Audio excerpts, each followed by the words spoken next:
Hi hello ನಮಸ್ತೆ ಎಲ್ರಿಗೂ. ಹೇಗಿದ್ದೀರಾ? ಎಲ್ಲರೂ ತುಂಬ ಚೆನ್ನಾಗಿದ್ದೀರಾ ಅಂತ ಭಾವಿಸ್ತಾ ಇದ್ದೀನಿ. ನಾನು ಕೂಡ ತುಂಬ ಚೆನ್ನಾಗಿದ್ದೀನಿ. ಇವತ್ತು ಒಂದು ಒಳ್ಳೆ ವೆಜಿಟೇಬಲ್ನ ಒಂದು ಒಳ್ಳೆ ರೆಸಿಪಿನ ತೊಗೊಂಡು ಬಂದಿದ್ದೀನಿ. ಅದೇನಪ್ಪ ಅಂತಂದರೆ ಬೀಟ್ರೋಟ್ನ ಒಂದು ರೆಸಿಪಿ.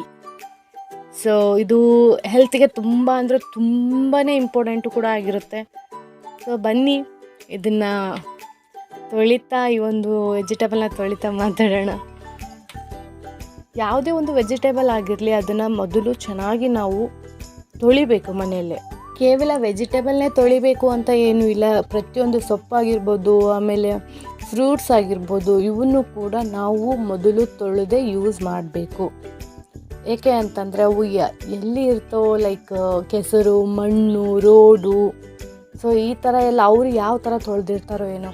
ಸೊ ನಾವು ನಮ್ಮ ಒಂದು ಹೆಲ್ತ್ ಒಳ್ಳೆಯದಕ್ಕೋಸ್ಕರ ನಾವು ಮನೆಯಲ್ಲಿ ಒನ್ ಟೈಮು ತೊಳೆದು ತುಂಬಾ ಇಂಪಾರ್ಟೆಂಟ್ ಆಗಿರುತ್ತೆ. ಸೊ ಇಲ್ಲಿ ನಾನು ತೊಳೆದು ಇಟ್ಟಿದ್ದೀನಿ. ನೆಕ್ಸ್ಟ್ ಏನಪ್ಪ ಅಂತಂದರೆ ಇದರ ಮೇಲೆ ಇರುವಂಥ ಒಂದು ತೊಗಟೆ ಅಥವಾ ಸಿಪ್ಪೆನ ನಾವು ತೆಗಿಬೇಕು. ನೀಟಾಗಿ ಈ ಸಿಪ್ಪೆನೆಲ್ಲ ರಿಮೂವ್ ಮಾಡ್ಕೋಬೇಕು.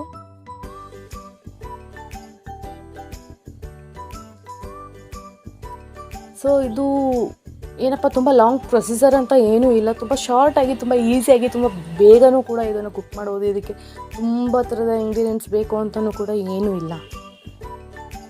ಸೊ ನೋಡಿದ್ರಲ್ವಾ, ಈ ಥರ ಕ್ಲೀನಾಗಿ ಮೇಲೆ ಇರುವಂಥ ಸಿಪ್ಪೆನ ಎಲ್ಲ ನೀಟಾಗಿ ತೆಗಿಬೇಕು.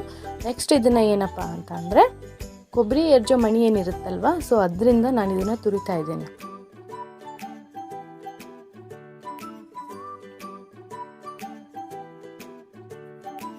ಸೊ ಯಾರೆಲ್ಲ ನನ್ನ ಚಾನಲ್ನ ಹೊಸ್ದಾಗಿ ನೋಡ್ತಾ ಇದ್ದೀರಾ, ಪ್ಲೀಸ್ ನನ್ನ ಒಂದು ಚಾನಲ್ನ ಲೈಕ್ ಮಾಡಿ, ಸಬ್ಸ್ಕ್ರೈಬ್ ಮಾಡಿ, ಅದೇ ರೀತಿ ಬೆಲ್ ಐಕನ್ನ ಕ್ಲಿಕ್ ಮಾಡೋದನ್ನು ಮಾತ್ರ ಮರಿಬೇಡಿ. ಸೊ ನೋಡಿದ್ರಲ್ವ, ಈ ಥರ ನಾನು ಉಳಿದಿರುವಂಥ ಬೀಟ್ರೋಟ್ನ ತುರಿದು ಇಟ್ಕೋತೀನಿ. ಸೊ ತುರಿದು ಇಟ್ಕೊಂಡಿದ್ದೀನಿ. ಇದಕ್ಕೆ ಏನಪ್ಪ ಅಂತ ಅಂದರೆ ಇಲ್ಲಿ ನಾನು 3 ಬೀಟ್ರೋಟ್ ತೊಗೊಂಡಿದ್ದೀನಿ. ಸೊ ಅದಕ್ಕೆ ನಾನು ಇಲ್ಲಿ 1 ಈರುಳ್ಳಿನ ತೊಗೊಳ್ತಾ ಇದ್ದೀನಿ. ಸೊ ಇದನ್ನು ನಾನು ಚಿಕ್ಕ ಪೀಸ್ಗಳನ್ನಾಗಿ ಕಟ್ ಮಾಡ್ಕೊಳ್ತೀನಿ.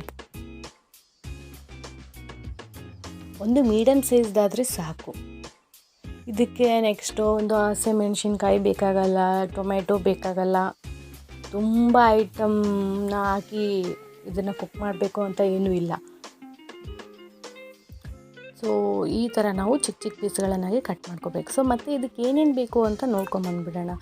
ಉಪ್ಪು ಬೇಕು, ಕರಿಬೇವು, ಕೊತ್ತಂಬರಿ, ಅದೇ ಥರ ಖಾರದ ಪುಡಿ, ಅದೇ ನಾವು ಹೆಚ್ಚಿಟ್ಕೊರುವಂಥ ಒಂದು ಈರುಳ್ಳಿ, ಎಣ್ಣೆ, ಅದೇ ರೀತಿ ಅರಿಶಿಣ,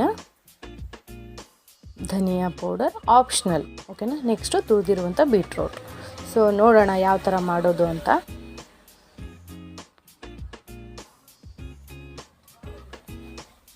ಸೊ ಕಾದಿದೆ ಪಾತ್ರೆ. ಇದಕ್ಕೆ ನಾನು ಒಂದು 3 ಸ್ಪೂನಷ್ಟು ನಾನು ಎಣ್ಣೆ ಹಾಕ್ತಾಯಿದ್ದೀನಿ. ಸ್ಪೂನು ಅಂತಂದರೆ ಟೀ ಸ್ಪೂನಲ್ಲ, ಲೈಕ್ ಎಣ್ಣೆ ಹಾಕೋ ಸ್ಪೂನ್ ಬರ್ತಲ್ಲ ಅದು. ಅದೇ ರೀತಿ ಹೆಚ್ಚಿರುವಂಥ ಒಂದು ಈರುಳ್ಳಿ. ನೆಕ್ಸ್ಟು ಇದನ್ನು ಚೆನ್ನಾಗಿ ಈ ಥರ ಕಲಿಸ್ಕೋಬೇಕು. ಅದೇ ರೀತಿ ಕರಿಬೇವು ಹಾಕ್ತಾಯಿದ್ದೀನಿ. ನಾನು ಯಾವಾಗಲೂ ಈರುಳ್ಳಿ, ಹಸಿಮೆಣ್ಸಿನಕಾಯಿ ಹಾಕಿದ ಮೇಲೆ ನಾನು ಕರಿಬೇವು ಹಾಕೋದು. ಸೊ ಮುಂಚೆನೇ ನಾನು ಹಾಕಲ್ಲ. ಸೊ ಚೆನ್ನಾಗಿ ಕಲಿಸಿ ಇದಕ್ಕೆ ನಾನು ತುರಿದಿರುವಂಥ ಬೀಟ್ರೋಟ್ನ ಹಾಕ್ತಾಯಿದ್ದೀನಿ.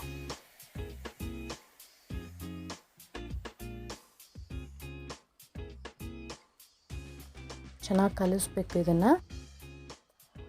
ಇದು ಒಂದು ಬ್ಲಡ್ಗೂ ಕೂಡ ತುಂಬ ಅಂದರೆ ತುಂಬಾ ಇಂಪಾರ್ಟೆಂಟು ಕೂಡ ಆಗಿರುತ್ತೆ. ಬ್ಲಡ್ ಕೂಡ ಗೇನ್ ಆಗೋಕ್ಕೆ ಹೆಲ್ಪ್ ಮಾಡುತ್ತೆ. ಅದೇ ರೀತಿ ಪ್ರೆಗ್ನೆನ್ಸಿಯಲ್ಲಿರುವಂಥ ವುಮೆನ್ಸ್ಗಾದರೂ ಕೂಡ ಅಷ್ಟೇ ಒಂದು ಹೆಲ್ಪ್ ಕೊಡುತ್ತೆ ಬ್ಲಡ್ಡಿಗೋಸ್ಕರ.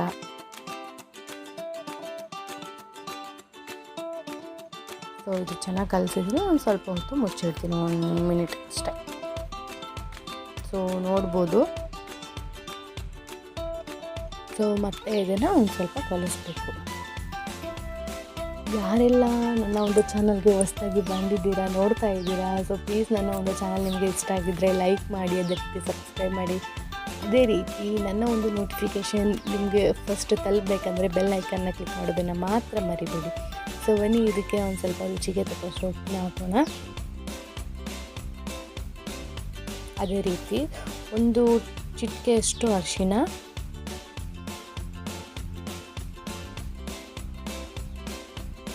ಅದೇ ರೀತಿ 1 ಸ್ಪೂನು ಧನಿಯಾ, ಮತ್ತು ಇದನ್ನು ಸ್ವಲ್ಪ ಚೆನ್ನಾಗಿ ಕಲಿಸ್ಬೇಕು.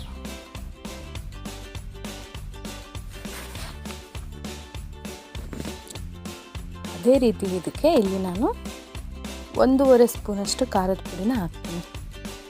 ಅದೇ ರೀತಿ 1 ಕಪ್ಪಷ್ಟು ನೀರು.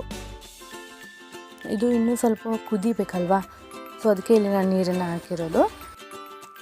ಸೊ ಈ ಥರ ನಾನು ನನ್ನ ಫೇವ್ರೆಟ್ ಒಂದು ಡಿಶ್ ಆಗಿ ನಾನು ಇದನ್ನು ರೆಡಿ ಮಾಡ್ತೀನಿ ಮನೆಯಲ್ಲಿ. ಸೊ ಎಲ್ಲರೂ ಕೂಡ ತುಂಬಾ ಇಷ್ಟಪಟ್ಟು ತಿಂತಾರೆ. ಆಯಿತಾ?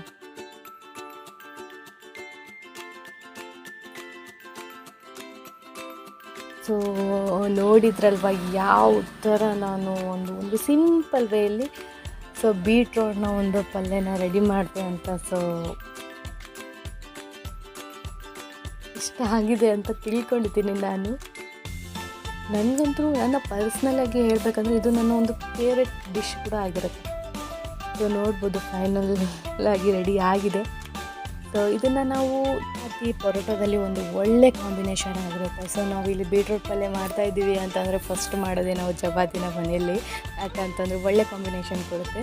ಸೊ ಇದು ನನ್ನ ಊಟದ ತಟ್ಟೆ ರೆಡಿ ಆಗಿದೆ. ನಾನು ಇಲ್ಲೊಂದು ಸ್ವಲ್ಪ ಟೇಸ್ಟಿಗೆ ಅಂತ ಶೇಂಗಾದ ಪುಡಿನೂ ಕೂಡ ಹಾಕ್ತೀನಿ. ಸೊ ನಾನು ಹಾನೆಸ್ಟಾಗಿ ರಿವ್ಯೂ ಕೊಡ್ತೀನಿ.